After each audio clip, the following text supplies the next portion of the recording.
Before I start, I will not be taking any points of information, so kindly refrain from interrupting me.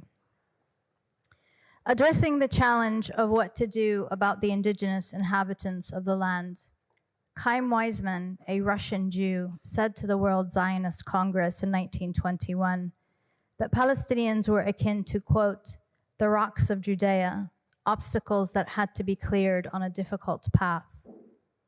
David Grun, a Polish Jew who changed his name to David Ben-Gurion in order to sound relevant to the region, said, quote, we must expel the Arabs and take their places. There are thousands of such conversations among the early Zionists who plotted and implemented the violent colonization of Palestine and the annihilation of her native people. But they were only partially successful, murdering or ethnically cleansing 80% of the Palestinians, which meant that 20% of us remained, an enduring obstacle to their colonial fantasies, which became the subject of their obsessions in the decades that followed, especially after conquering what remained of Palestine in 1967. Zionists lamented our presence, and they debated publicly in all circles regarding what to do about us, about the Palestinian birth rate, about our babies, which they dubbed a demographic threat. Benny Morris, who was meant to be here originally, once publicly expressed that David Ben-Gurion, that David Ben-Gurion, quote, did not finish the job of getting rid of us all, which would have obviated what they refer to as the Arab problem.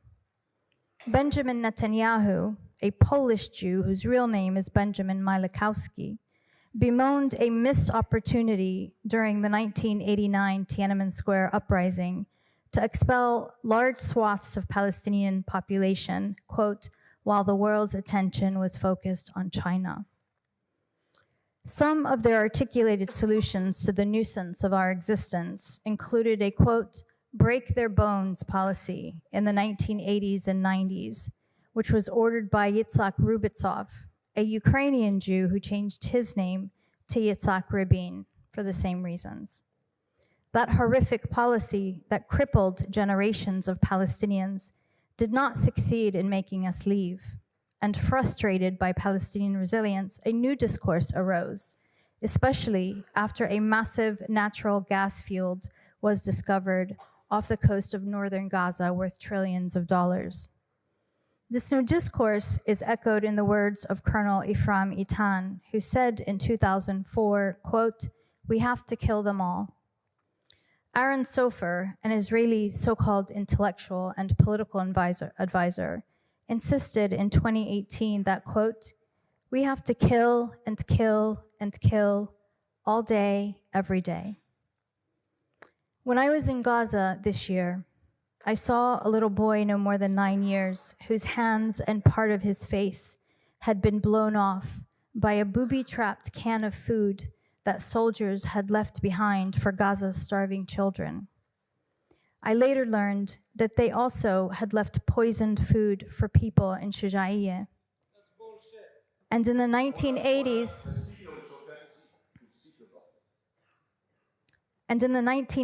and 90s, Israeli soldiers had left booby-trapped toys in southern Lebanon that exploded when excited children picked them up. The harm they do is diabolical, and yet they expect you to believe that they are the victims. Invoking Europe's Holocaust and screaming anti-Semitism, they expect you to suspend fundamental human reason to believe that the daily sniping of children with so-called kill shots, that the bombing of entire neighborhoods that bury families alive and wipe out whole bloodlines is self-defense.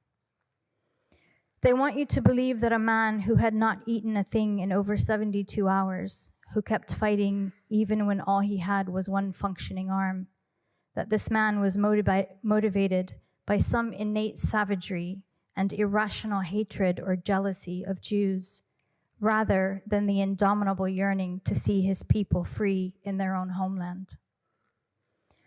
It is clear to me that we are not here to debate whether Israel is an apartheid or genocidal state. This debate is ultimately about the worth of Palestinian lives. It's about the worth of our schools, our research centers, our books, our art. It's about the worth of the homes we worked all our lives to build and which contain memories of generations. It's about the worth of our humanity and our agency, of our bodies and our ambitions.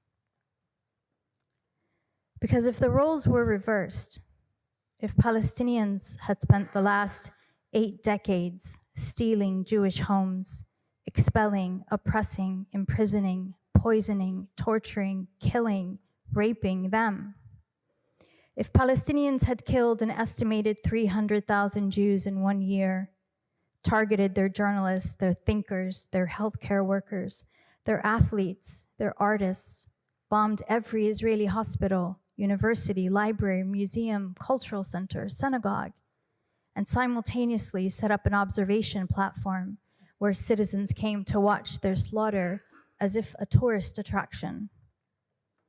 If Palestinians had corralled them by the hundreds of thousands into flimsy tents, bombed them in so-called safe zones, burned them alive, cut off their food and water and medicine, if Palestinians made their children wander barefoot with empty pots, made them gather the flesh of their parents into plastic bags, bury their siblings, their cousins, their friends, made them sneak out from their tents at night to sleep on their parents' graves,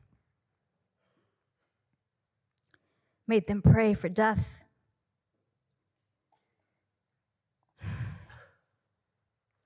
just to join their families and not be alone in this terrible world.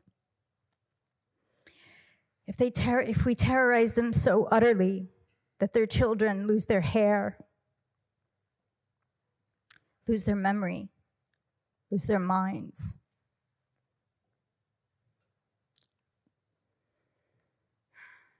and made those as young as 4 and 5 die of heart attacks,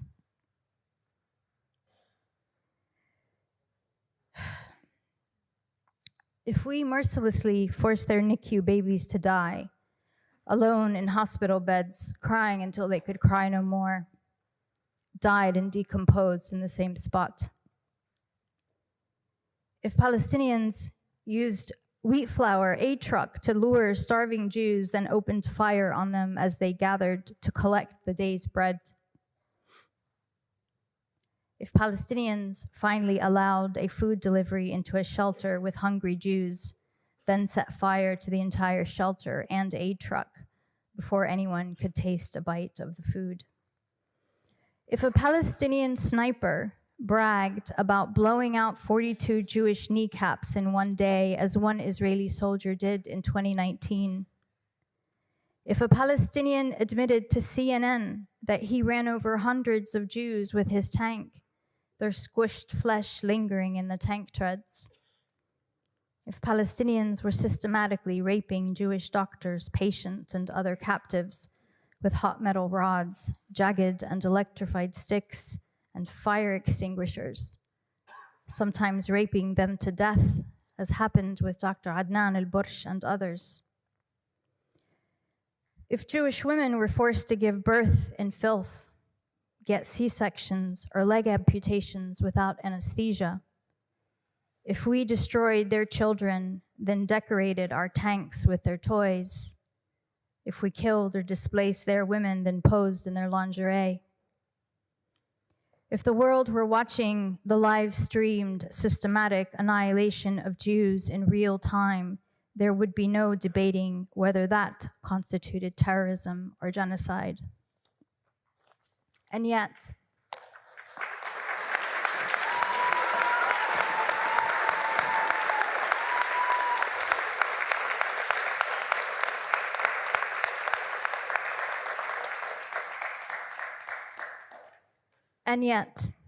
two Palestinians, myself and Muhammad al-Kurd, showed up here to do just that, enduring the indignity of debating those who think our only life choices should be to leave our homeland, submit to their supremacy, or die quietly and politely. But you would be wrong to think that I came to convince you of anything. This House resolution, though well-meaning and appreciated, is of little consequence in the midst of this Holocaust of our time. I came in the spirit of Malcolm X and Jimmy Baldwin, both of whom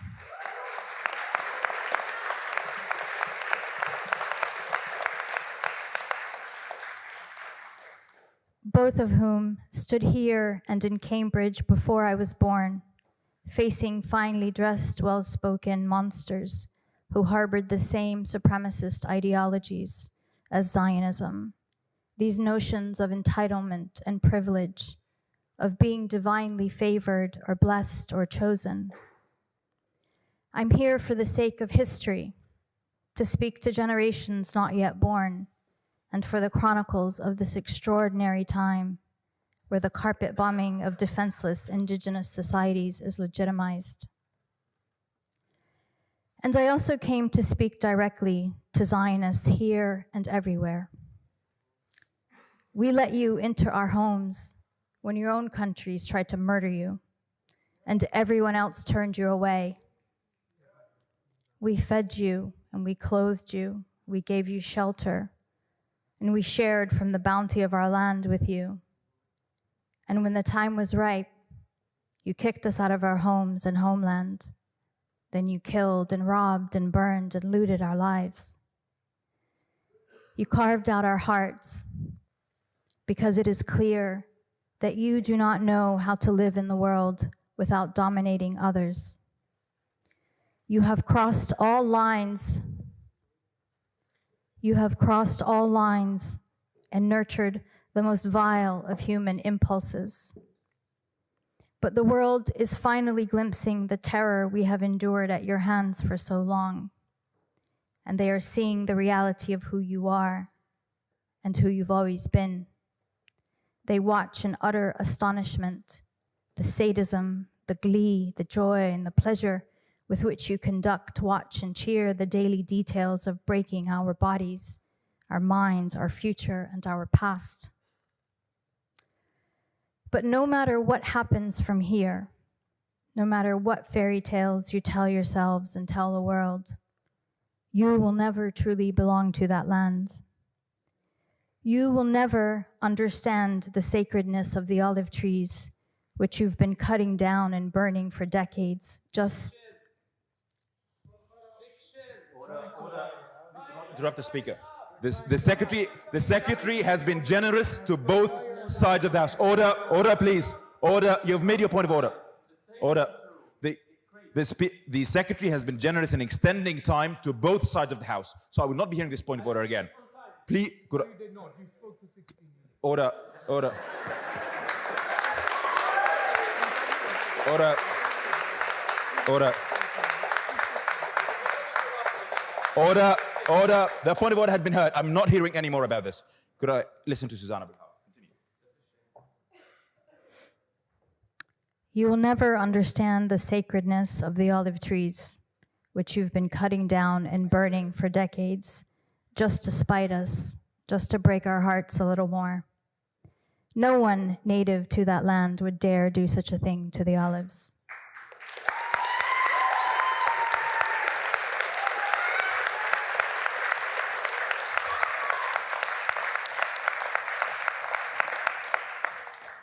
No one who belongs to that region would ever bomb or destroy such ancient heritage as Baalbek or Bittir, or destroy ancient cemeteries as you destroy ours, like the Anglican cemetery in Jerusalem, or the resting place of the ancient Muslim scholars and warriors in Ma'manillah.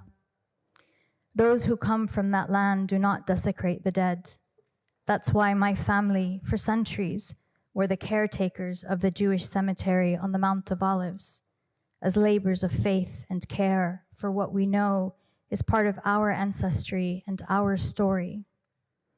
Your ancestors will always be buried in your actual homelands of Poland, Ukraine, and elsewhere around the world whence you came. And Yemen. The mythos, Could you please not speak unless the speaker recognizes you? the mythos, it, Exceeded their time. I'm not hearing this point. I'm not hearing this point. If you would like to make point of order, you have to stand and you have to say it. I've heard this point of order and I will not be hearing it again. Because I'm a Please white continue. colonizer. I am a white colonizer. I am. My brown self is a Order, white order, Yes. order. Suzanne will be heard. Order. Please show as much courtesy to the speaker as she has showed everyone in the opposition. Suzanne.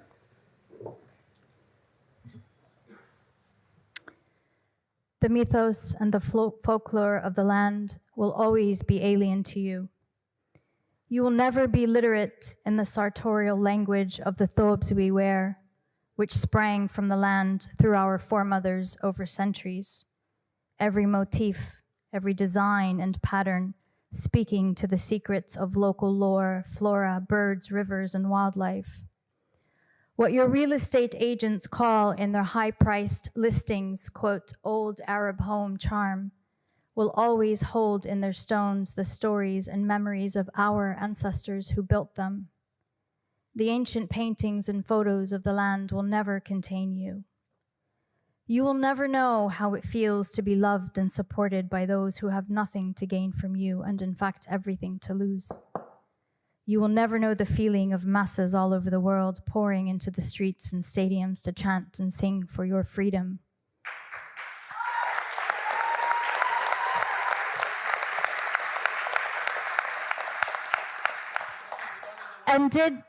And it is not because you are Jewish, as you want everyone to believe, but because you are violent colonizers who think that your Jewishness...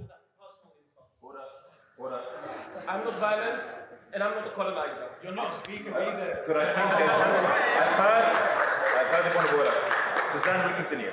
Thank And I you. know much more than you because I'm from Israel. Order. The speaker will be heard in silence. Order. Stop smiling. Order, please. The House will come to order. The speaker on proposition has shown courtesy to all the speakers of the House. She has not made a single statement throughout the debate. I would not be hearing this. She has just passed the 16-minute mark, which is the same as the speaker has done.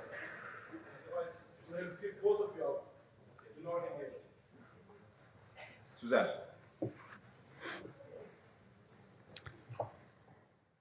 Because you are violent colonizers who think your Jewishness entitles you to the home my grandfather and his brothers built with their own hands on land that had been in our family for centuries. It is because Zionism is a blight onto Judaism. It is a break in humanity. You can change your names to sound relevant to the region, and you can pretend that falafel and hummus and za'atar are your ancient cuisines. But in the recesses of your being, you will always feel the sting of this epic forgery. That's why even the drawings of our children hung on the wall at the UN or in a hospital ward send your leaders and lawyers into hysteric meltdowns. You will not erase us, no matter how many of us you kill and kill and kill all day, every day. We are not the rocks that Chaim Weizmann thought you could clear from the land. We are its very soil. We are her rivers and her trees and her stories, because all of that was nurtured by our bodies and our lives over millennia of continuous, uninterrupted habitation of that patch of earth between the Jordan and Mediterranean waters.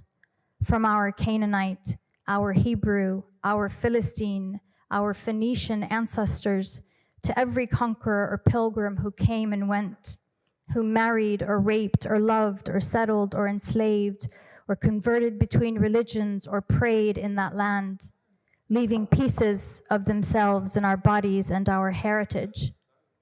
The fabled, tumultuous stories of the land are quite literally in our DNA. You cannot kill or propagandize that away, no matter what death technology you use or what Hollywood or corporate media arsenals you deploy. Someday, your impunity and your arrogance will end. Palestine will be free. She will be restored to her multi-religious, multi-ethnic, pluralistic glory. We will restore and expand the trains that run from Cairo to Gaza, Jerusalem, Haifa, Tripoli, Beirut, Damascus, Amman, Kuwait, Sana'a, and so on. We will put an end to the Zionist American war machine of domination, expansion, extraction, pollution, and looting. And you will either leave or you will finally learn to live with others as equals. Thank you.